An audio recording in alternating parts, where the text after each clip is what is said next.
शराब बनाने वाली कंपनी सोम डिस्टिलरीज के खिलाफ मध्य प्रदेश सरकार ने बड़ी कार्रवाई की है। राज्य सरकार ने रायसेन जिले में स्थित कंपनी की डिस्टिलरी का लाइसेंस निलंबित कर दिया गया है।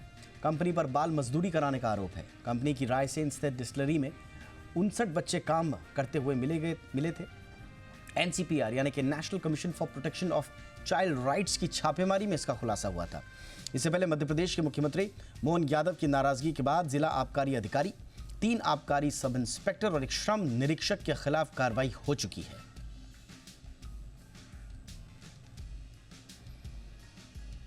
सबसे पहले इस पूरे मामले में अपडेट लेते हैं। मेरे सहयोगी आकाश द्विवेदी इस वक्त मेरे साथ जुड़ चुके हैं, फोन लाइन के जरिए लाइव हमारे साथ जुड़ रहे हैं। आकाश, सबसे पहले ये बताएं कि ताजा जो कार्रवाई हुई है उसका बैकग्राउंडर पूरा क्या है? देखिए, दरअसल आज सोम डिस्टिलरी जो रायसेन जिले के सेहतगंज में स्थित है, इसकी फैक्ट्री को सील किया जा रहा है क्योंकि लाइसेंस को निलंबित किया गया है। इस फैक्ट्री में कुल 3 यूनिट हैं और तीनों यूनिट को सील करने की कार्रवाई फिलहाल चल रही है। सहायक आबकारी आयुक्त के साथ आबकारी विभाग का जो अमला है इस फैक्ट्री के भीतर मौजूद है। 20 दिन के लिए लाइसेंस निलंबित किया गया और 20 दिन तक ये फैक्ट्री सील रहेगी। आबकारी विभाग का अमला यहाँ तैनात रहेगा। किसी भी तरीके का उत्पादन नहीं होगा। इसके साथ ही किसी भी तरीके की जो गतिविधियां उस फैक्ट्री में संचालित नहीं हो सकेंगी। ये कार्रवाई क्यों हो रही है, अगर ये जानने की कोशिश करें तो बीते दिनों बाल संरक्षण आयोग के राष्ट्रीय अध्यक्ष प्रियंक कानूनगो ने यहाँ अपनी टीम के साथ छापेमार कार्रवाई की थी और इस कार्रवाई में 59 बच्चे बाल मजदूरी करते हुए पाए गए, जिसके बाद मध्य प्रदेश सरकार ने सख्ती दिखाई, मुख्यमंत्री ने निर्देश दिए। इसके बाद कई अफसरों पर गाज गिरी और आज इस कार्रवाई के बाद फिर से मध्य प्रदेश के मुख्यमंत्री डॉक्टर मोहन यादव ने एक्स पर ट्वीट कर कहा है कि बाल मजदूरी कराने वाले जो गंभीर अपराध है इस मामले में किसी को बख्शा नहीं जाएगा। इस वजह से सोम डिस्टिलरीज का जो लाइसेंस है उसे निलंबित किया गया है। और एक हैरानी वाला वाकया उस वक्त सामने आता है जब ये पूरी छापेमार की कार्रवाई होती है। 59 बच्चे शराब बनाते हुए यहाँ पर पाए जाते हैं, जो नाबालिग हैं, जिनकी उम्र 18 साल से कम की है। इसके बाद आबकारी विभाग के अफसर की तरफ से एक आदेश निकाला जाता है। उस आदेश में कहा गया कि बच्चे अपने माँ बाप को टिफिन देने पहुंचे थे और इस बात को लेकर बहुत किरकिरी हुई और इसके बाद सरकार ने सख्त कार्रवाई के निर्देश दिए। जब जी मीडिया की टीम उस वक्त मौके पर पहुंची थी, बच्चों के हाथों में छाले पड़ गए थे, उनसे किस तरीके से काम कराया गया होगा ये अंदाजा लगाया जा सकता है। फिलहाल जो निलंबन की कार्रवाई है वो 20 दिन के लिए की गई है और 20 दिन तक कंपनी भी सील रहेगी। इसके बाद श्रम आयुक्त और आबकारी विभागों के निर्देशों के बाद ये जो अवधि है निलंबन की वो और बढ़ भी सकती है। मामला कोर्ट में भी जाने की जो संभावनाएं हैं वो चल रही है। कैविएट भी संभवतः इस मसले पर दायर की गई है और कंपनी भी कोर्ट जाने की कोशिश कर रही है। ऐसे अंदर खाने की जानकारी जो है वो हमें लगी। एनसीपीसीआर के अध्यक्ष प्रियंक कानून को भी जुड़ चुके हैं, जिनकी वजह से ये पूरे मामले का खुलासा हुआ और ये कार्रवाई अपने अंजाम तक पहुंची है। प्रियंक जी, बहुत बहुत स्वागत है आपका। बहुत सारे कड़वे अनुभव भी आपके रहे हैं, कई चौंकाने वाले खुलासे भी हुए हैं और एजेंसीज की तरफ से बड़े ही चौंकाने वाले मोड़ इसमें आए हैं। अब जो कार्रवाई हुई है, प्रियंक जी संतुष्ट हैं? यही चाहते थे लाइसेंस निलंबित हो जाए?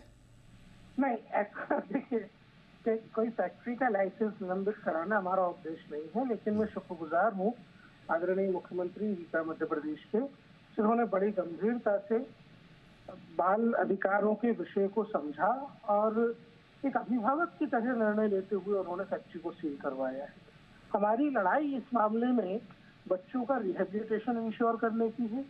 बच्चों के संबंधित कानून को क्रियान्वयन में जिन जिन अधिकारियों ने इसमें ढीला हवाले की, जैसे जब आपके एडिटर अभी बता रहे थे, एक आबकारी अधिकारी ने कलेक्टर को इस तरीके का लिख के दिया कि बच्चे टिफिन लेके आए थे, ठीक उसी वक्त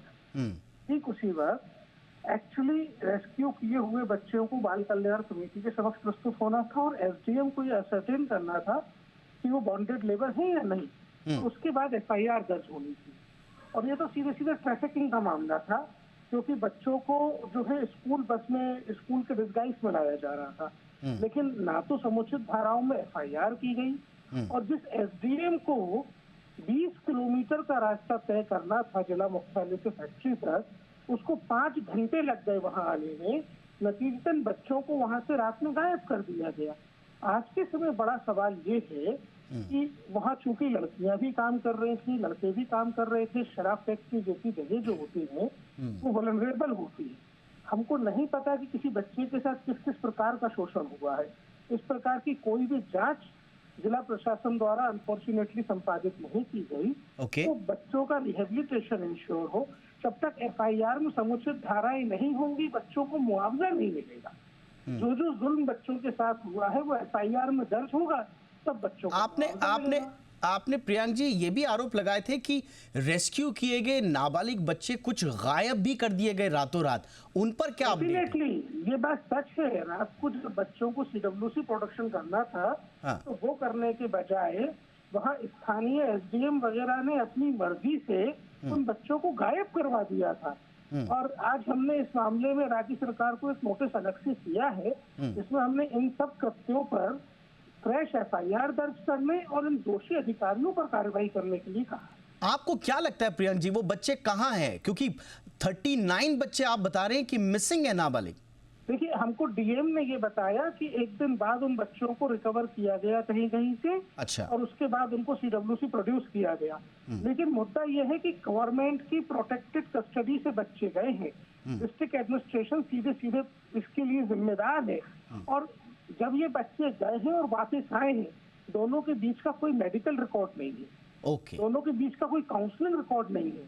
तो ये अपने आप में गंभीर बात है कि किस तरीके से पूरे मामले को खुर्द-बुर्द करने की कोशिश हो रही थी। वो तो उस दिन रात में मैं यहाँ धन्यवाद करना चाहूंगा पुलिस के आला अधिकारियों का और मुख्यमंत्री जी का द्वारा मुख्यमंत्री जी के निर्देश पे पीआईजी को भोपाल से भेजा गया, तब जाकर एफआईआर दर्ज हुई है। अगर वो एफआईआर उस दिन रात में दर्ज नहीं की गई होती तो प्रियंक जी मेरे सहयोगी आकाश द्विवेदी भी मेरे साथ हैं, वो भी आपसे कुछ सवाल पूछना चाहते हैं। आकाश, go ahead please. Priyank ji, आपने एक फैक्ट्री का निरीक्षण किया था जो सेहतगंज में स्थित है। जब हम वहां मौके पर पहुंचे तो लोगों ने बताया कि एक फैक्ट्री और रायसेन जिले में संभवतः संचालित है चिकलोद के आसपास। क्या दूसरी फैक्ट्री में भी इस तरीके की गतिविधियों के संचालन की कुछ जानकारी आपके पास पहुंची है, या फिर बाल संरक्षण आयोग की जो टीम है वो आने वाले समय में इस फैक्ट्री की भी जांच कर सकती है? अगर एक फैक्ट्री में ऐसा हो रहा है तो ये भी हो सकता है कि अन्य फैक्ट्रियों में इस तरह की गतिविधियां हो। हमको आपके माध्यम से जानकारी यही मिली है। हमको इसके पहले वाकई में इस बारे में नहीं पता था कि एक और फैक्ट्री है।